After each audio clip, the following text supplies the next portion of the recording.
저희가 그러면서 이제 그 어느 지역에 좋은 땅이 나왔다고 얘기가 나와서 제가 이제 그 전에 페들러에 따르잖아요.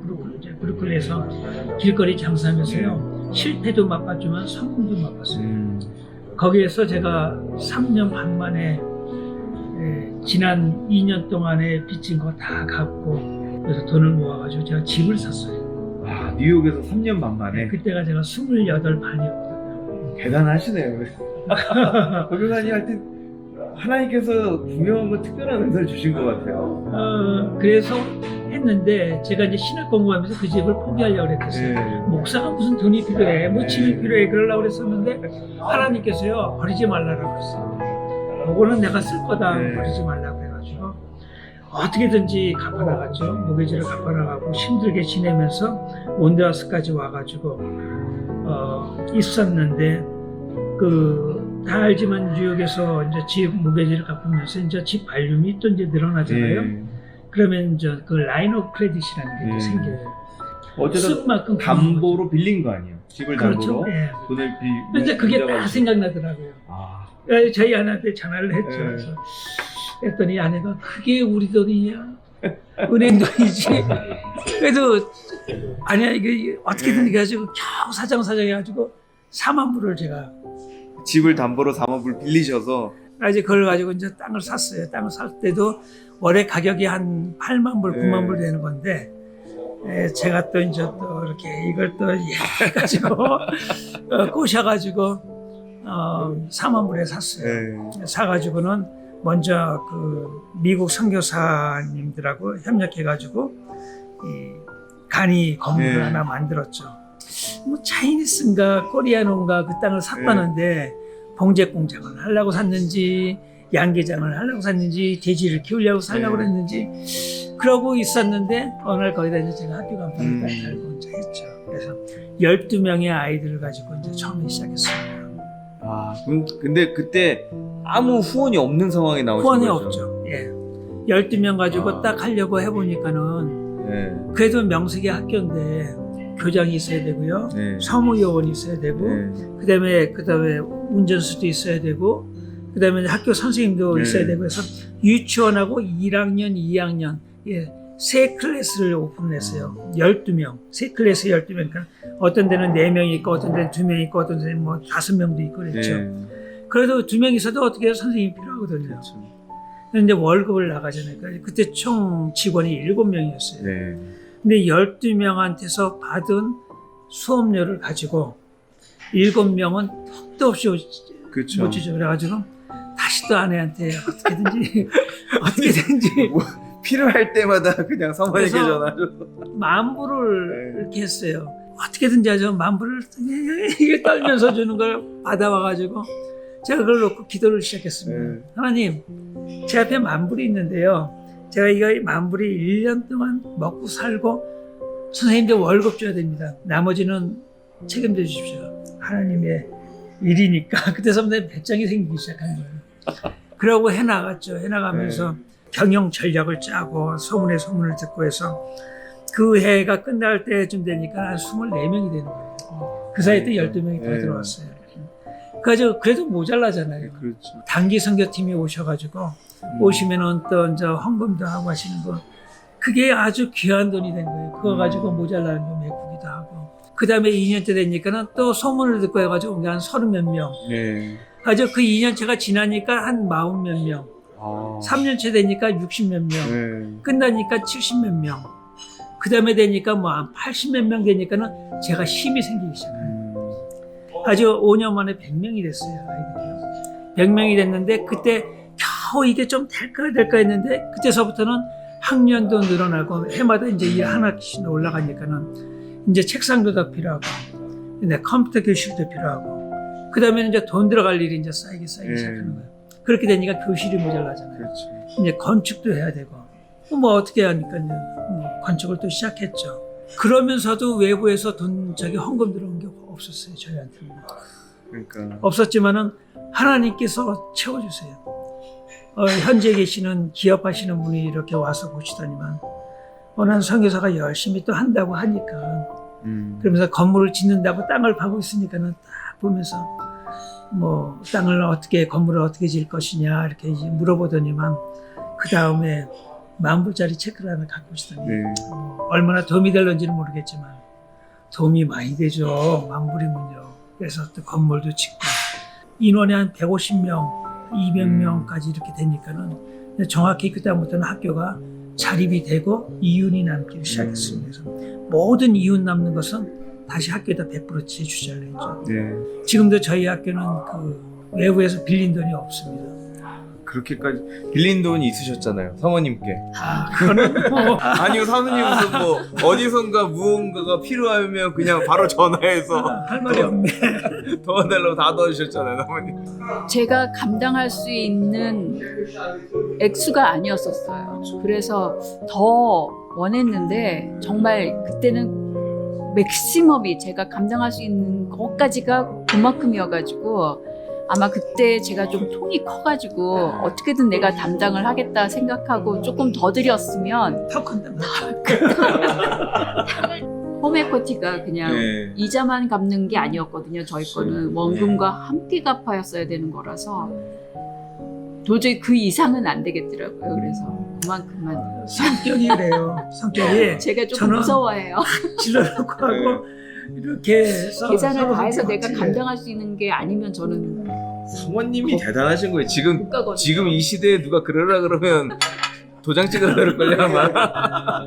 그렇게 주시고 나서 그 다음에 다시 또 연락 와서 10,000불 달라 그랬어요. 그땐 또 마음이 어떠셨어요? 사정을 하니까 그리고 나서 이제 뭐 집이 있는데 아이들하고 살면서 그거를 제가 학교에서 받는 월급 갖고 모기지 내고 그거 갚아가면서 안 되죠. 안 되거든요. 네. 그래서 하는 이제 학생들이나 아니면 네. 혼자 사시는 분들이 방 하나를 더 얻어서 방 하나에서만 지내시는 네. 분들이 많잖아요. 룸메이트라는 걸 하잖아요. 그래서 집에 룸메이트를 뒀었어요. 직장 다니시고 네, 룸메이트 그거 아니면은 감당 안 되니까. 진짜 이 고생을 사람들이 모르잖아요. 그래서 저희 아이들이 항상 어렸을 때부터 늘 이제 성인이 될 때까지 걔네들한테는 스트레인저들하고 같이 편하게 살아봤어요. 살아본 적이 없죠. 왜냐면 룸메이트들이 왔다가 가고 좋은 사람이 있을 수도 있고 그렇지 안 좋은 않은 사람이 사람이 있을 수도 있고 네. 뭐 그래가지고 몇 참 번 많은 뜯겼죠. 사람들하고 예, 지냈어요 아이들이. 그래서 그런지 어떤 상황에서 이렇게 뭐 좋지 않은 환경에서도 아이들이 그걸 힘들어하지 않고 지내는 것 같아요. 지금 보면 예, 그런 게 조금 생긴 것 같고. 어떻게 파송받은 교회에서 계시다가 나오시게 되면서 사실은 다시 시작하신 거잖아요. 다시 시작해가지고 이제 그러니까. 다시 저희가 처음에 개척교회에서부터 집사로 있었던 그 교회에서 파송을 해주신다고 네. 해가지고 감사했지만은 그 교회는 아직도 30년 교회니까요. 그러니까. 걔는 파송교회라고 해서 뭐 전적으로 저희의 생활을 책임져 주신 건 아니고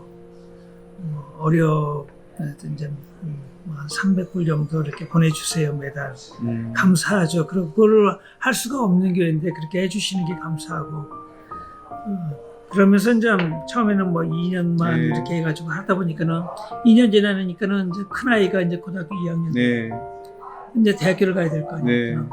아이가 큰 애만 대학교 보내고 그냥 우리 갑시다. 그래서 또 이제 2, 3년 지나요. 네. 그것도 이제 둘째가 또 이제 대학교를 가게 돼요. 그러니까 둘째까지 보내고 그다음에 막내 데리고 갑시다. 네. 그러다 보니까 둘째 가고 나니까 또 막내가 있잖아요. 막내는 또 막내잖아요. 그러니까 이 막내까지 대학교 보내고. 그래서 막내가도 대학교를 갔어요. 그랬더니 이제 막내가 집에서 학교를 다니네. 네. 그러니까는 어떻게 어떻게 이 막내를 혼자 남겨줄 수 있는가. 그래서 이제 막내 어떻게 하다 보니까 이제 14년 만이 됐죠. 아유, 이제 막내들까지 이제 다 직장 잡고 일하고 그래서 이제 저희가 아내가 그다음부터 왔죠. 그 14년 반 동안을 그렇게 고생하시고 그렇죠. 어떻게 보면 돈 벌고 룸메이트 해가지고 다 이렇게 서포팅 하셔가지고 저는 좋다고 열심히 어려워도 열심히 뭐 어떻게 해요 이렇게 해나가는데 참 뒤에서 지금 보면은 감당하기 힘들었을 텐데 그렇죠. 감당케 해주신 것이 하나님이시죠. 절 봤으면 못했을 거예요. 아 저는 예전에도 이야기 들으면서 말이 안 된다. 그러니까 성교사님의 결단도 너무 대단하셨고 그것도 너무 대단하셨는데 사모님의 결단이 저는 그냥 들어와 이랬을 수밖에 없는 상황인데 거기다가 또 4만 불 빌려달라고 하니까 또 빌려주시고 갚아야죠. 그 선교사님의 그 스토리가 하나님의 스토리잖아요. 제가 그 네. 15때 꿈이 있었다고 그랬잖아요. 예. 군대 장교가 되는 꿈하고 학교 선생님이 되는 꿈하고 고아원 원장이 네. 되는 꿈하고. 그래서 어느 날 그 잔디를 그 아주 그냥 대학볕이잖아요. 예. 그 잔디를 다 깎으면서 이제 목도 마르고 그래서 저 카페테리아에 앉아가지고 이제 콜라 한잔 마시면서 35년 전에 내가 꿈이 있었는데 라고 생각하면서 이제 다 보니까는 동생이 지금 내가 뭐 하고 있나 봤을 때요. 먼저 주님 안에 자녀가 되고 주님 안에서 군대 장교가 되고 예. 선교사로서 여기에서 많은 아이들을 가르치는 학교 선생님이 되고 그다음에 학교 아이들뿐만 아니라 각 산동네에 있는 우리 선교지의 어린 아이들의 그 아버지 역할까지도 감당하면서 그때 젊었을 때 고등학교 1학년 때 꾸었던 군대 장교가 되는 꿈, 학교 선생님이 되는 꿈, 고아원 원장이 되는 꿈이 지금 해보니까 다 하나님 안에서 다 예수님 안에서 다 이루어진 거예요. 그래서 저는 내 꿈은 이루어졌다. 근데 그 꿈이 또 자라가지고 또 지금 보면은 새로운 꿈이 또 생겨요. 예. 그래가지고 지금은 내년에는 이제 그 기술학교로 기술학교? 합니다. 그리고 이제 병원을 지은 거를 보건소에다 우리가 다 무상 임대를 하고 그래서 이제 사역이 더 넓어졌죠. 커졌죠. 그러니까 병원도 지신 거 아니에요, 이번에? 예, 지었죠. 근데 그 15만 병원을 원 들여가지고 선교사님이 운영하신 게 오히려 국가에다 이렇게 기부를 하신. 그게 더 잘 쓸 수 있는 것 같고 네. 병원을 지은 목적에도 합당한 것 같아가지고 과감하게 하고 근데 지금 저희가 뒤에서 다 서포트를 해주면서 할 수 있게 그거는 기술학교까지. 거기다 기술학교 예. 또 병원을 운영하니까는 거기에 이제 그 간호 교육이나 그다음에 이제 병리 그다음에 이제 각종 그 병원 장비를 네. 운영할 수 있는 테크니션 그런 그다음에 이제 병원 행정 그런 분야에 대해서 우리가 또 기술학교를 또 아니 만들고 또 사모님께 또 돈 빌리셔야 되는 겁니까? 지난 15년 동안 하는 거 다 보니까는 좀 뭐 빌려달라면 빌려줄 거예요. 또 이자 붙일런지는 몰라도 감사하죠. 네. 제가 이렇게 쓰일 수 있다는 것이. 거기에 갔는데 아버지처럼 아이들이 그냥 다 나와가지고 그 아이들 후원해 주시고 돌보시고 보면서 지금은 이제 감동했었어요. 그 아이들의 학부모들이 예. 제가 처음 있을 때 다 학생들이었어요. 그리고 벌써 이렇게 되네. 네, 그렇게 됐죠. 우리 교회 아직 공식적으로 성도님들하고 인사를 나누신 적이 없었었는데 없었죠. 예. 어떻게 보면 갑자기 이렇게 또 선교대에서 우리 다 만나게 된 거잖아요. 선교대에 오신 어떻게 소감이 좀 어떠신지? 저희가 그 3년 동안 학교 수업이 끊겨 있었잖아요. 그래가지고 이번에 다시 학교를 오픈하면서 굉장히 많이 힘들었어요. 국가에 대해서 이제 그 검열도 받아야 되고 네. 이 보건적으로 안전한지를 그런 걸 다 하고 클래스 먼지 한 거 다 털어내고 페인트 다시 칠하고 바닥도 다 깨진 거 다시 또 보수하고 그러고 이 베델 선교대 오기 일주일 전에 학교를 다시 오픈을 했어요. 네. 감사하게도 이번에는 한 270명 정도 아이들이 더 많이 더 많이 왔네요. 네, 등록을 해가지고 참 감사하고 항상 이게 끝나면은 저희는 어디 가서 하는 그냥 2, 3일 푹 쉬었으면 좋겠다는 네. 항상 계약이 끝나면은 근데 이제 그 전서부터 베델교에서 저한테 이제 혹시 참여할 의향이 있으신지 저는 너무나 감사했죠. 지난 3년 동안 이제 가보지도 못하고 움직이지도 못하고 있다가 그것도 유럽은 처음인데 제가 와서 저기 말씀 듣고 또 이렇게 그 여러 많은 선교사님 만나서 선교사님들 사역하는 이야기 듣고 또 여기서 좋은 호텔에서 좋은 장소에서 진짜 맛있는 그 음식 먹어가면서 저한테 너무너무 이거 하나님이 그동안에 위로해 주시는 것 같고요. 네. 이게 쉽게 할 수 없는 건데 베델교에서 이렇게 이 파송 선교사님뿐만 아니고 협력하는 선교사님까지 이렇게 좀 대접해 주신다는 게 저는 어디서 들어보지를 못했어요.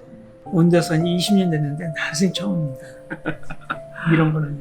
더 좋았던 건 뭐냐면은 베델교회 선교가 어떤 방향으로 갈 것이라는 걸 제가 이해를 하고 네. 그거를 느꼈어요. 그전에는 협력 선교사 같으면은 뭐 그냥 협력해 주시고 그다음에 가끔 이렇게 팀 오고 그런 걸로 끝나는 줄 알고 있는데 이렇게 불러주셔가지고 베델교회 비전도 보고 우리 비전도 보고 그러니까 너무나 잘 맞고 그러니까는 제가 거기에 또 맞춰서 앞으로 해야 될 것이 무엇인가라는 게 또 딱 나오더라고요. 네. 그래서 너무 저한테는 이런 기회는 정말 하나님이 주신 축복이 아닌가. 저는 이때까지 파트너가 없었잖아요. 네. 있는 동안에 그냥 외로운 싸움이 참 많았었는데 협력해 주시는 교회에서 이러한 거를 보여주시면서 비전을 보여주시면서 함께하는 선교가 얼마나 중요한가를 새삼 느끼고 네. 정말 좋은 파트너가 생겼음이 저는 이제 하나님께 감사합니다. 너무 좋습니다. 감사합니다. 다른 선교사님들의 또 사역하시는 모습들을 보면서 눈을 좀 많이 뜬 것 같아요. 아, 이렇게들 하시는구나. 또 저렇게 정말 하나님께서 쓰시는 거구나. 또 우리의 사역도 하나님께서 이분들과 맞춰서 같이 나가는 사역을 우리한테도 요구하시는 거고 또 우리한테도 보여주시고 또 우리가 가야 될 방향까지도 알려주시는 거를 보고 너무 감사했고요. 또 너무 편안하고 너무 재밌게 지내고 있어서 너무 행복합니다. 감사합니다. 베델 식구 여러분 감사합니다. 이렇게 좋은 자리 허락해 주시고 제공해 주셔서 저희들이 여기서 귀한 힘 얻고 이제 나갑니다. 네, 이번 기회에 베델을 이해하고 베델을 알게 되고 또 베델의 선교를 통해서 저희들도 함께 동참할 수 있는 기회도 주시고 그래서 같이 한번 귀하게 나갔으면 좋겠습니다. Go together!